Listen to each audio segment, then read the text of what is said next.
Right, let me just put up my screen so I can share. Can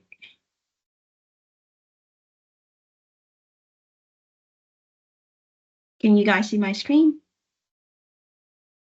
Perfect. Thank you.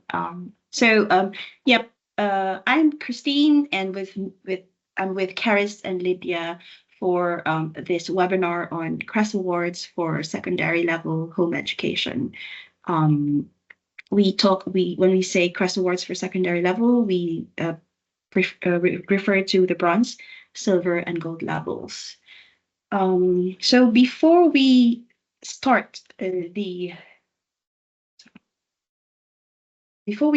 with the presentation, we would just like to get a feel of what you expect to take away from this webinar.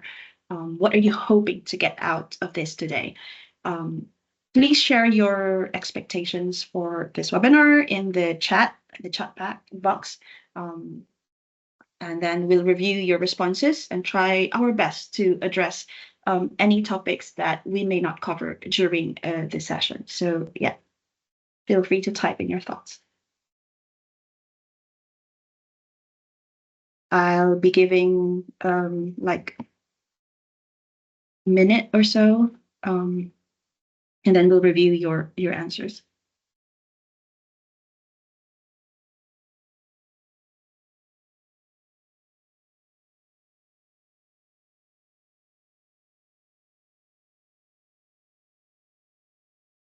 So yeah, just keep saying typing in my.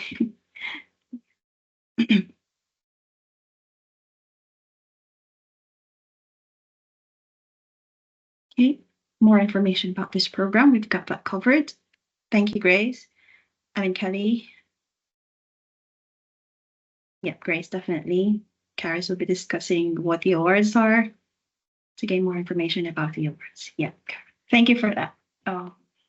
Anybody else wanting to share what they wanted to take away from this webinar?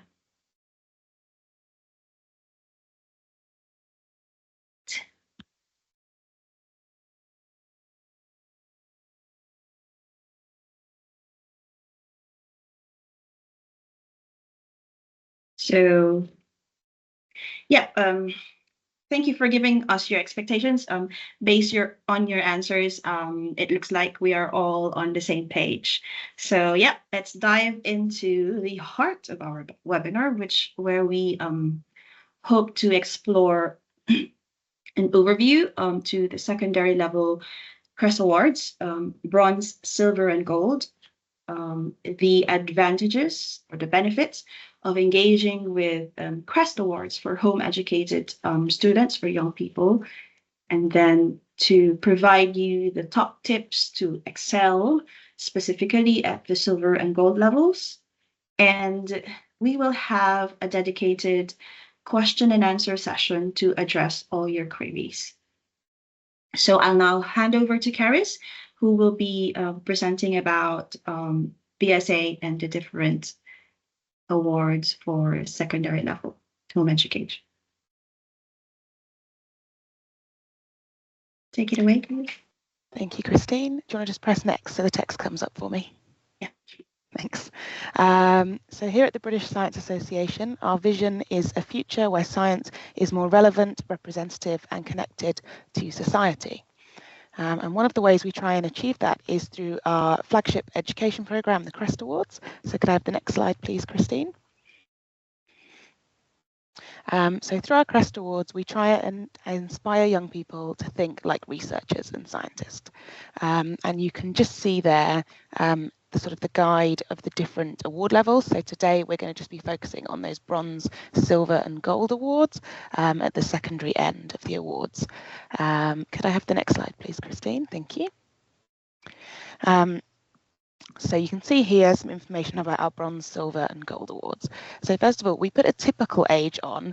That's just a bit of a guideline. It is not, a set age.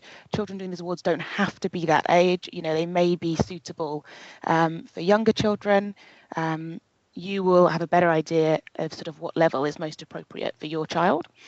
But this is just sort of to give an idea of where we match it to the sort of science knowledge in the curriculum that's expected. So for bronze, we say sort of 11 or older.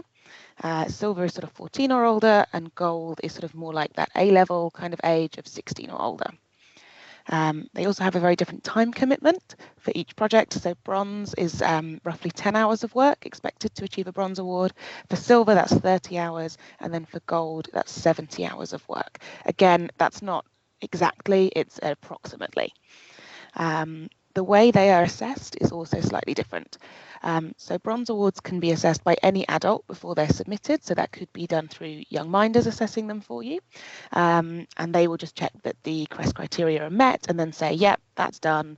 And when they submit those, they'll tick to say, we've checked this, the criteria are met, and send just a small sample of the work.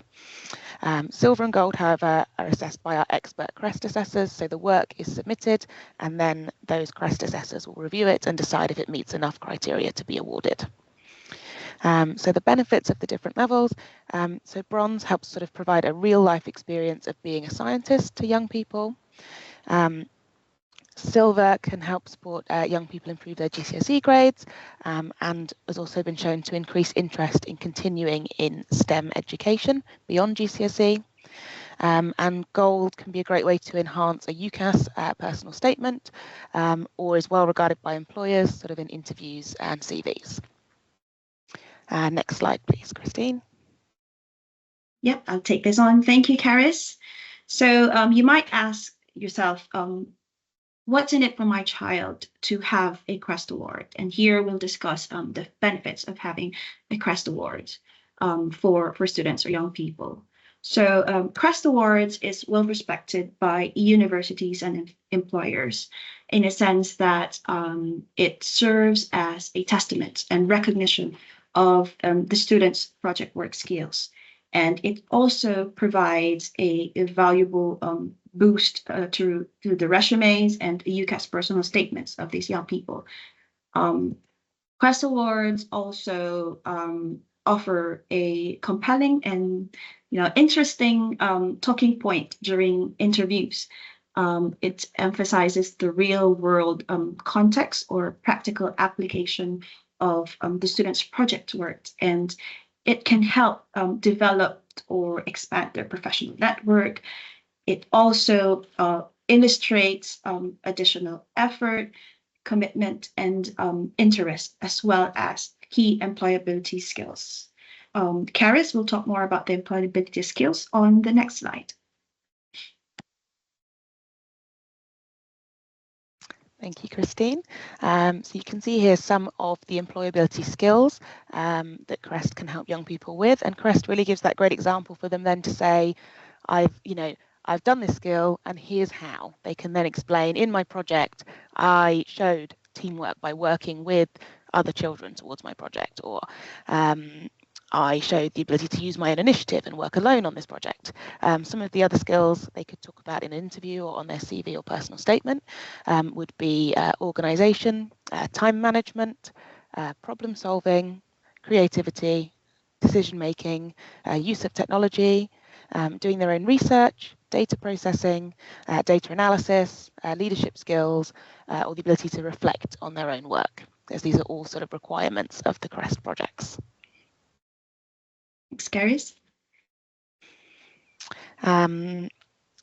So if your children are looking or considering going to university, you will get these slides, and there's a link here all about how they can sort of line up that CREST project they may have done in a UCAS personal statement to talk about it in a way that the people who are reviewing those personal statements will be looking for. So that's there for you. We also have here some feedback given by a student who has done a CREST Award. So this is Richard. He did a CREST Gold Award, and his award was looking at the link between nutrition and mental health. So first of all, he kind of started by choosing a topic that was of interest to him, something that he would like to spend that 70 hours working on, and that's sort of really important. And you can see here that he said he was interested in mental health, because he's seen a lot of people go through a hard time with mental health, like friends, and that was something that's sensitive to him. So he decided to think about it. He knew that what you eat had an impact on your mood, so he was trying to make that connection. So he went away and looked into that and did his project on that. You can also see that he made the most of sort of the resources available to him and gained skills for the workplace. So he said that he spoke to his host at the placement he was on, he spoke to teachers, he even watched YouTube videos on how to go about analysing the survey results and thinking about what tool he should use. And from that, he learned a lot, some more analytical skills, and he found that really helpful in his accounting apprenticeship that he's now doing, where he uses Excel a lot. He also found that it gave him something to discuss in interviews and a way to give examples for the skills he wanted to showcase. So he said that interviewers probably get a lot of generic answers. I did this, I did that. But because of him doing his CREST Awards project, it was a unique thing, and the interviewers are very interested in knowing why he did that and what he learned from it. And if you'd like to hear more about Richard's award, there's a link there to a blog all about it. Also, you'll get these slides with links to some other case studies, so you can see a bit more about different students and the awards that they have done. So here we've got Nicola, who did a CREST Award on adolescent mental health and a sort of room design to help support young people with their mental health. This is also George, who made an automatic biscuit dunker, which is a really interesting project I'd recommend having a little look at. He did that within a special school and was looking at sort of the best time to dunk a biscuit for. And in order to make it a really fair test, he created this machine that would dunk the biscuits for him. And I think we've got one more on here, haven't we, Christine? Yes, so there's another one here. This is Toby. And this is somebody who actually came back and ended up working with us as an adult. He works for Mubin Ellis, which is a law firm. And he had actually achieved a Gold CREST Award in the past. And then we were doing this work with the law firm. And he sort of reached out to us and said, wow, you know, I did this CREST Award. And I'm going back and working with young people who are doing their CREST Awards. And there's a really nice case study there about sort of the information and the skills he gained from doing his CREST Award. Thank you, Karis. So yeah, I'll take over. Now we're discussing about the types of projects, particularly for silver and gold. So we could say that there are 4 eligible types of CREST projects for silver and gold. The first one is the traditional or practical investigations, and they are designed to explore a scientific question, hypothesis, or problem. And these projects typically include a clear hypothesis, a detailed methodology, a thorough analysis, and a conclusion. So they are among the most popular types of projects undertaken for CREST Silver Gold Awards. For instance, one submitted a project that posed the question, which exercises are most effective in maintaining mental health? And then the second one is a design and make project, whether digital or involving, actual prototypes. These are focused on developing a product that fulfills a specific purpose. So these projects should document the problem, the objectives or the aims, the design solutions, the testing phases. It can be multiple cycles, the evaluation, and the conclusion. And this project type links well with GCSE and A-level design and technology coursework. One notable example is a group of students designing Theia, which is an assistive AI-powered glasses technology. And then we have a research project type, which involves crafting a well-researched and thoroughly referenced essay or literature review on a STEM subject or topic. And the goal of this is to offer new insights or, solidify existing arguments while, showcasing the students' research skills. So this project links well to the, if you've heard about extended project qualification or EPQ. So it links well with EPQs. And an example in here of a submitted project for the research type is research on genetic and societal factors that contribute towards obesity. And then lastly, we have the communication project, which aims to inform a specific audience about a topic or raise their awareness and interest in STEM. So it includes the usual project process like problem aims, conclusion, and also including background research about the topic and their target audience. So you can see here an example for a communication project, The Accuracy of Science Films, which is a podcast created by a group of students. So how do you make the most out of your existing projects if you already have one? So if your children or students are working towards any of these schemes and in an area related to STEM, science, technology, engineering, or maths, then they can gain extra recognition for their work by, entering their project for a CREST Award or vice versa. If you have a CREST Awards, you can also submit your CREST Awards for these schemes. So, for example, the Duke of Edinburgh Award, there is a lot of overlap between the skills section of the Duke of Edinburgh Award and the criteria that you will be meeting as part of a CREST Award. For the EPQs, there's a lot of similarity between the EPQ and particularly CREST Gold, as they both involve extended independent research into a student's chosen topic or field.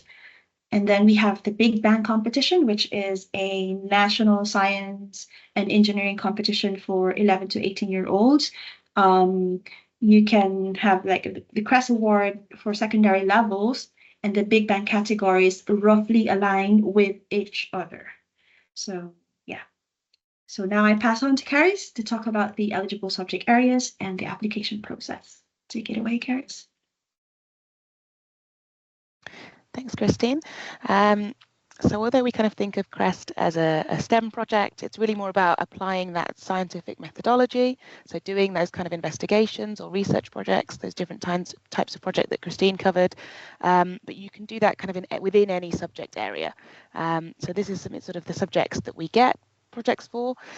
So we have, the standard ones you might think of, biology, chemistry, physics, maths, but also projects that more link to things like drama, food technology, music, textiles, history, and much more. We even have a category that people can submit for other.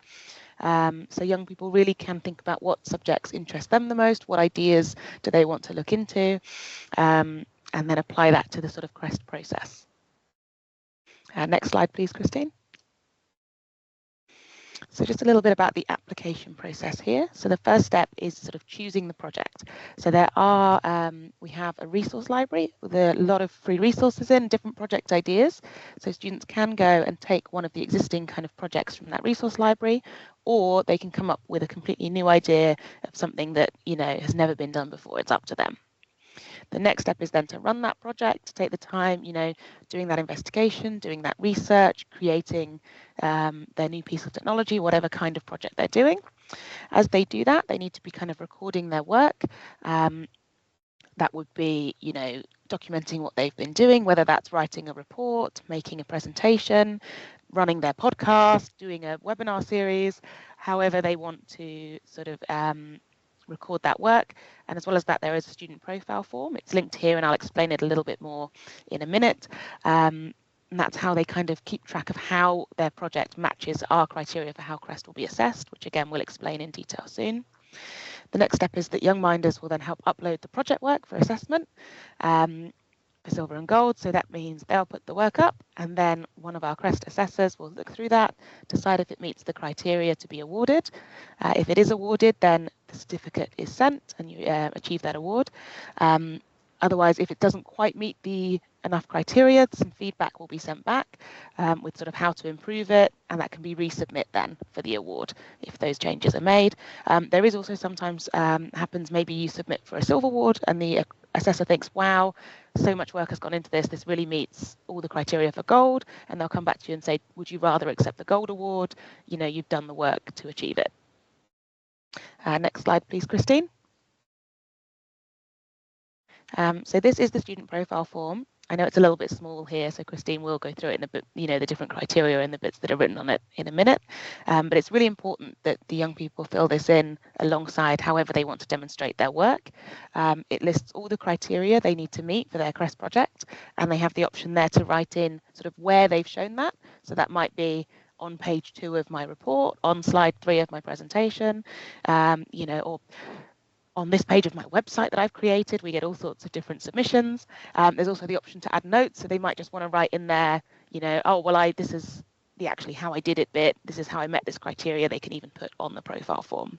Yeah, it's quite flexible, and it includes space for some reflection as well there on sort of how their project went. Is there anything they'd want to change? Those kinds of things, and then that should be submitted along with their work. Oh, Lydia, I can see you've got your hand up. Yeah, sorry. Thank you, Karis. Just a quick question for you. So is this something that comes when we do the application for the children towards CREST? Do we get this information out and then I hand it out to my students, or how do we get the student profile? It's available in the resource library, but we'll make sure to share it with you because it's probably something you want the students to have from the beginning, just so they can be, thinking about all those things that they need to meet, filling it in as they go if it's easier, so it doesn't get left to the end and then they go, oh, I haven't done this bit, and going back and trying to do it at the end can be a bit of a nuisance. Amazing, perfect, thank you. No problem.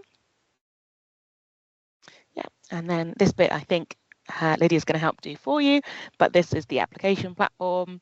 So it's here that the sort of projects are submitted, and then they can go to our assessors to be assessed. I think it's back to Christine. Thank you, Karis. For discussing the subject areas and the application process. So just briefly, let us talk you through the CREST criteria for bronze, silver, and gold.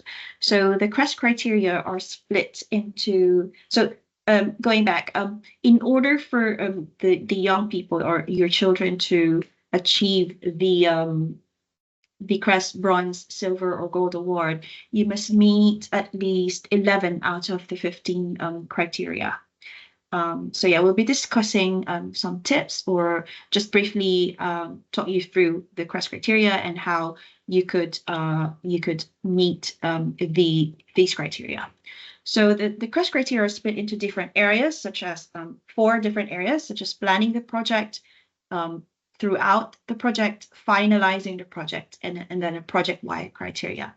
So under planning your project, so for criterion 1.1, you just have to make sure that the student clearly state their aims and then break it down into SMART or smaller objectives. Okay. We will provide you with the links to the criteria for bronze, silver, and gold. We have their snippets of snippets of the examples of how you will meet each criterion, and then a breakdown of how you will meet the criterion as well. So going on, for criterion 1.2, the student or your children should put the project in context, and then they should ask themselves, what are my project's direct and indirect implications, like implications for the wider world? Why am I doing this project? And then for criterion 1.3, identifying a range of approaches, the children should show that they thought of the potential or alternative approaches for the whole project, and that they should be able to state and evaluate the pros and cons, the advantages and disadvantages of each approach. And then gaining from that, for criterion 1.4, now that they have the range of approaches, then after that they should lay out a plan and justify the approach that they chose. Okay, the approach that your children have taken. Why did they choose that approach? And then lay out their plans afterwards. And then for criterion 1.5, how to show that they planned and organized their time well, they have to show evidence for this criterion, like they should consider including a timetable, a time log, diaries, or a Gantt chart. That's the most popular, showing the key activities and milestones of their project.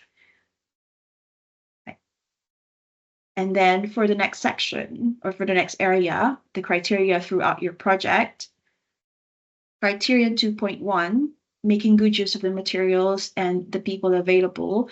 The students should explain who they worked with and how. If they involved mentors, then they should state it on their project. How were they involved? How did they gather the resources that they used in the project? What are the pieces of equipment that they used? And then for criterion 2.2, it's about the research, the background research. So your children should also conduct a background research for the project.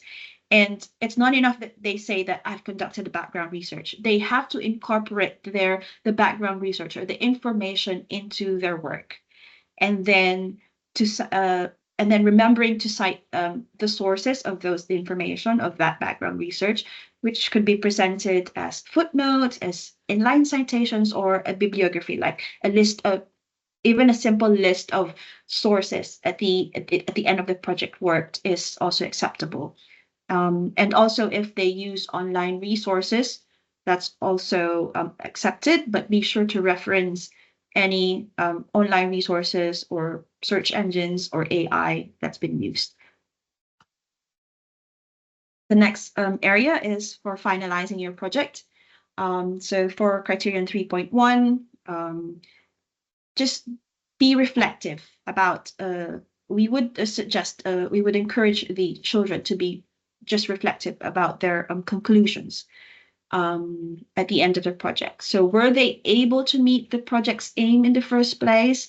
If not, it's okay, but they still should be like reflective on what went wrong, for example, which is also like criterion 3.2. So going back to criterion 3.1, they should also explore the implications of their work for the wider world.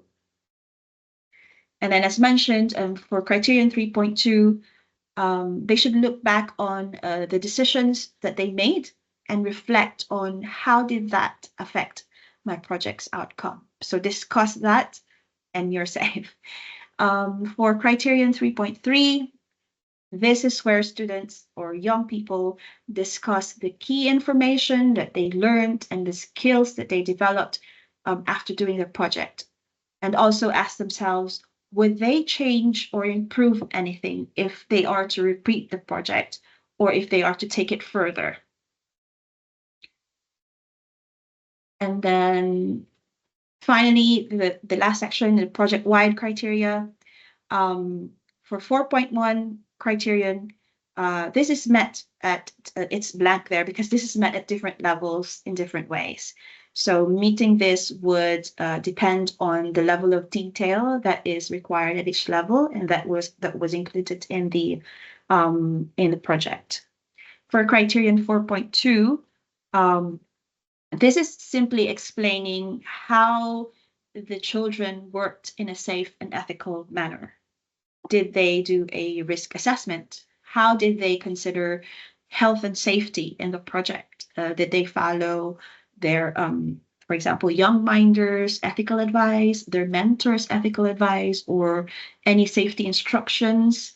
So yeah, just put or state it in the project work.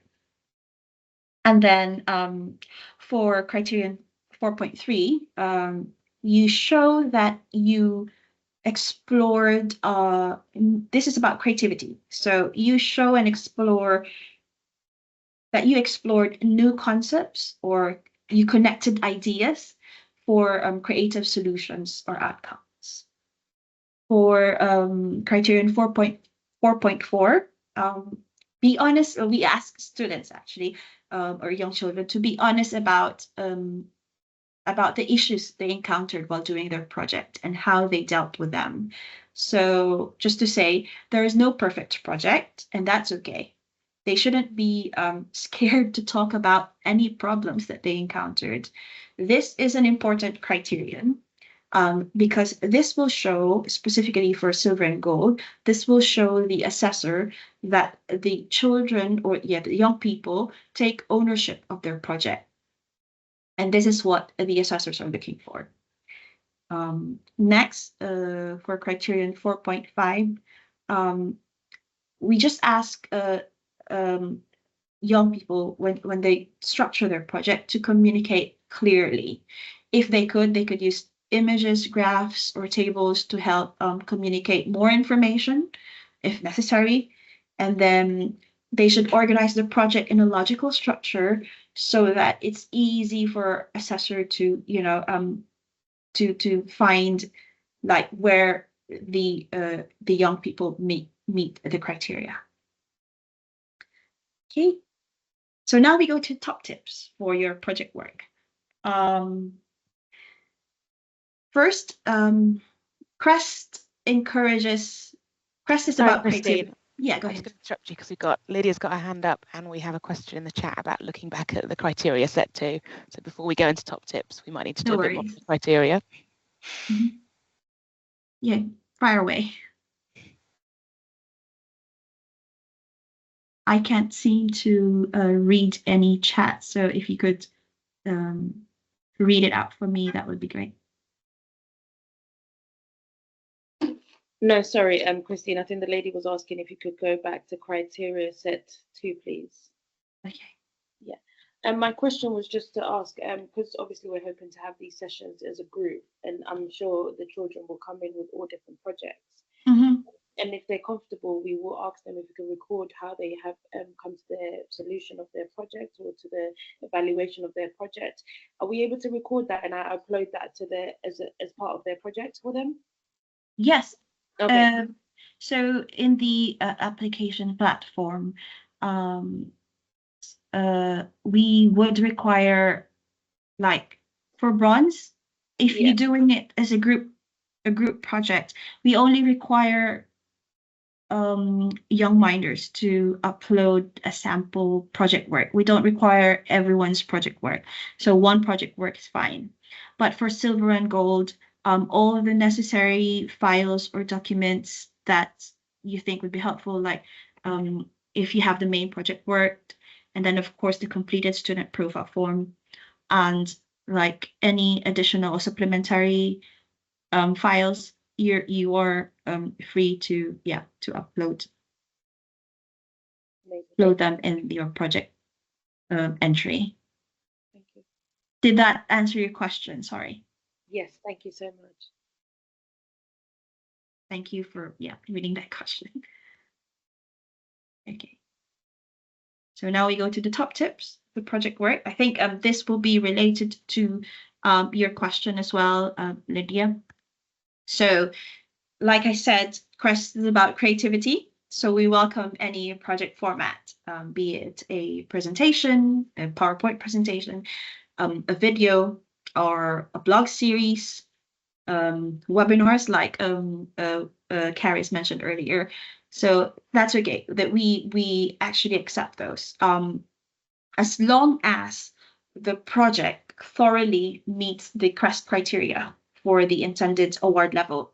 So as you can see, we will share the links to the CREST criteria for bronze, CREST criteria for silver, CREST criteria for gold. And you can see from there that we don't provide an example of a full project, but rather snippets or examples for each criterion, and how an example of how each criterion is met, and it's from different projects. That's because we believe that there is no one way for CREST or to a CREST project, and that we do not want students to feel like there is like a required format. But speaking of format, many students follow the scientific paper format. If you prefer a more structured approach, then consider adopting this format with introductions or aims or objectives, the methodology, and then results or conclusion. And then if you are still struggling with the project structure, we suggest aligning your project work with each specific CREST criterion for clarity by using each criterion as title or header. So that could help you structure your work if you want. And then if you are, so in group projects, like what you asked earlier, we would, this is specifically for silver and gold, we would suggest submitting just one collective piece of work alongside an individual CREST profile form, a completed CREST profile form for each student. Yeah. So, Karis, take it away for the next slide. Oh yeah, Lydia, have you got a question before I start? Yeah. Sorry, just before you move forward, just going back, can you just go back one slide for me, please? So with the CREST criteria and the titles and the papers, is that something that I download, or does that get sent over to, how do I access it? Is that on the library? So yes, like Karis shared with you earlier, the look, how a preview of the student profile form. So we will share the link to that, which you can download, and you could use that, each criterion as titles or headers to help the children structure their work, if that's helpful.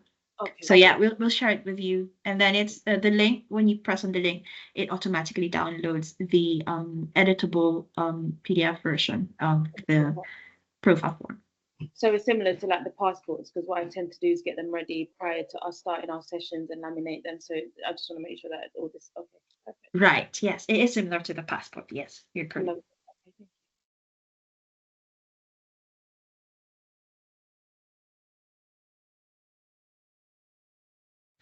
Okay, Okay, so sort of the top tips for achieving your award.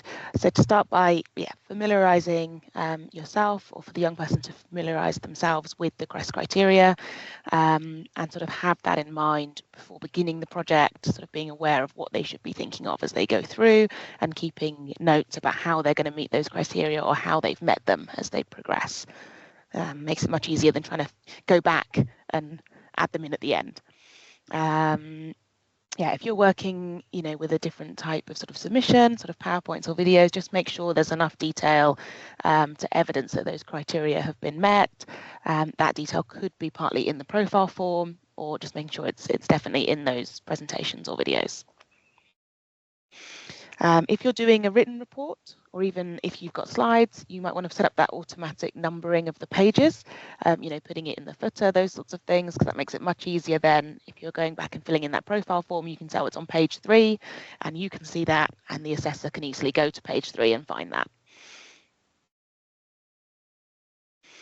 And again, just that profile form is really important. Make sure to do it, make sure to fill it in, and I'm sure Lydia will remember to submit it with the work. She'll be chasing everyone for them. And just be aware that plagiarism is penalised, so make sure that sort of any young person's work is their own work. I think Kristen already mentioned this briefly, but it's really important, I think, to share with the young people working on this, that if the project doesn't go to plan, that's fine. Just explain why. That's what science is. The point of these CREST projects is to have a go, to learn from it, and to reflect on what you've done. So if you think this wasn't what I expected, but I got this instead, talk about that and explain why. If you think, oh, I wish I'd actually done this method a bit differently, or done one of the other methods, just explain, this is what I did and why I did it, but this is what I would do next time if I was going to do it again, and this is why. And that's completely fine. The other thing to remember is you can always ask for help. There's young people, they can ask at Young Minders for help. They can get in touch with us at the CREST Help Centre for help. They can ask each other and work together for help. And also we have the options to have mentors. So a CREST mentor would be somebody you can go and try and find. So that could be through STEM Learning STEM Ambassador Scheme, which we'll share a link with you, that you can sort of reach out for help, or it could be trying to reach out to sort of the outreach departments at local universities. There are a lot of university students who are quite happy to sort of volunteer to do these kinds of things, and try and find somebody who maybe is a bit more of an expert in the area the young person's project is on, that they can kind of go to for help and advice and discuss with them. So as we said before, plagiarism is a problem. Referencing is great. So we do expect young people to do some research, to look at other people's work, and to talk about what they've read. And just as long as they put, this is where I found this, that could be, sort of more formal referencing, but as long as it's in there, I read this here, I found this information here, that's great. And yes, as I said, sort of make the most out of that mentor opportunity of trying to find somebody who can potentially help with that project and of each other. Even if you've got quite a few young people working on different projects, that's still a great way for them to discuss their projects with each other, their thoughts, their ideas, and think about how they're meeting those criteria. And remember to communicate your enthusiasm for those young people to discuss why they've done their project. What did they enjoy about it? Why did they choose this idea? Why are they interested in this area? That's something that helps meet the criteria and that our assessors really love to see. So there is a lot of support available. You will get these slides, but there's some information about those criteria that Christine was mentioning. So just to make it really clear, those criteria, it's the same points that Christine said, but for bronze, silver, and gold, sort of a different level of meeting them that's sort of required. More depth as the levels increase. There's some student guides there for the awards. The profile form is linked there. There's some more sort of YouTube guidance on tips for submitting silver and gold, and that's that CREST Help Centre. So at any point you can reach out, send us, that has articles of help, but also the email address there. You can send us a message. We're always happy to answer any questions and help, and that's at any point in the process, whether you're just thinking about doing a CREST Award and you want to hear more about it, or whether you've got questions about a project or submissions and anything in that process. So now, does anyone have any questions? And do feel free just to speak if you want to, or you can pop them in the chat.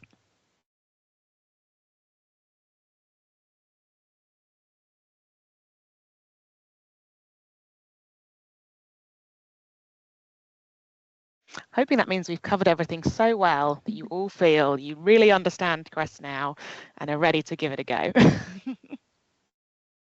But thank you very much, everyone, for attending and listening. I think you really have. Sorry about that. I think you have.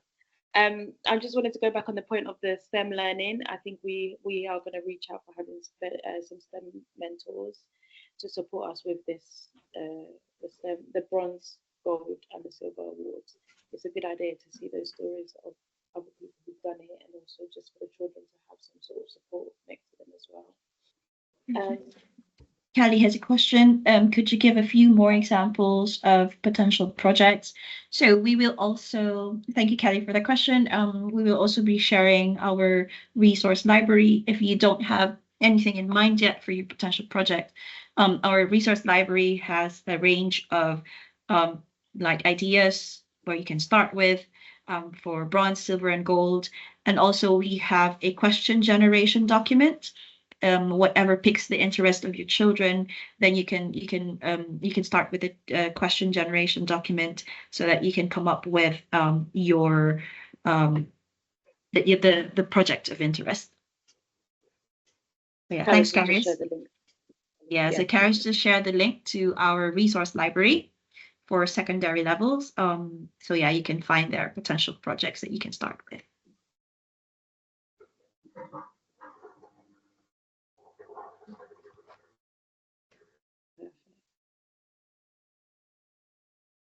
And I think if that's it, I'd love to thank you, Karis and Christine, for your time this morning. And I hope this information session was helpful to all people in the chat and who have joined in today. And we look forward to hosting you to complete your awards. Yeah, we're looking forward to your projects. I am. Lydia will coordinate everything. Yeah. Thank you, guys. Thank you so much. Thank you. Take care. Bye. Thank you. Enjoy the rest of your day. Thank you. Bye. Thank you. Thank you.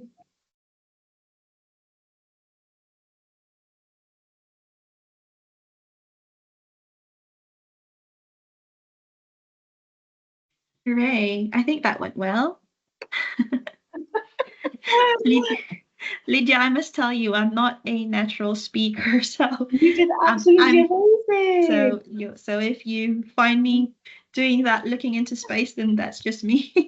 How That's intense. me because I start out and I'm just like and then I get my hands involved. So you did absolutely amazing. Oh, And I thank you. think I should have offered to actually step in one of the, and talk about one of them, but I felt like I would have just been reading off a PowerPoint, whereas, you have more knowledge. So that's why I sort of didn't opt in to support. You guys did absolutely amazing. Oh, I think that was thank absolutely good. you. That was absolutely amazing. I did expect more, but only 8 joined. That's fine. At least people joined. That's the